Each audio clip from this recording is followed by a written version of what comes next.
Apex body के chairman ने कहा कि लद्दाख संवेदनशील जगह, यहाँ ऐसा नहीं होना चाहिए। इसका फायदा हमारे दोनों पड़ोसी दुश्मन देश उठा सकते हैं। जिन मुद्दों के लिए हम संघर्ष कर रहे हैं उसके लिए संघर्ष करते रहेंगे। लद्दाख के लोगों की तरफ से एपेक्स बॉडी के एजिस के अंदर लद्दाख के 4 मुद्दों को लेकर काफ़ी अरसे से हम लोग एक यहाँ पर आंदोलन चला रहे थे। तो आज का दिन भी उसी सिलसिले में एक बहुत बड़ा यहाँ मजलिस का होना, ये जितने भी हमें सोशो रिलीजियस ऑर्गेनाइजेशन के यूथ विंग है और एपेक्स बॉडी के यूथ विंग उनकी जानिब से आज एक हड़ताल का कॉल यहाँ पर दिया गया था, जो कि बहुत पीसफुली चल रहा था। लेकिन अचानक कुछ ऐसी घटनाएं हुई जिसके चलते आज कुछ हिंसा के वारदात यहाँ पर हुई।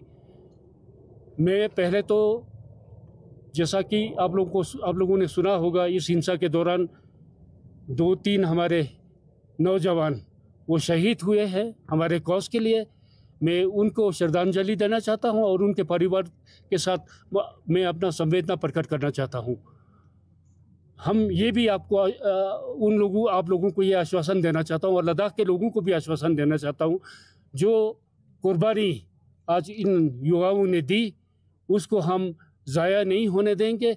हम भरपूर एपेक्स बॉडी की तरफ से लद्दाख के जिन मुद्दों के लिए हम इतने देर से स्ट्रगल करते आ रहे हैं उसको पूरा करने के लिए हम पूरा कोशिश करते रहेंगे।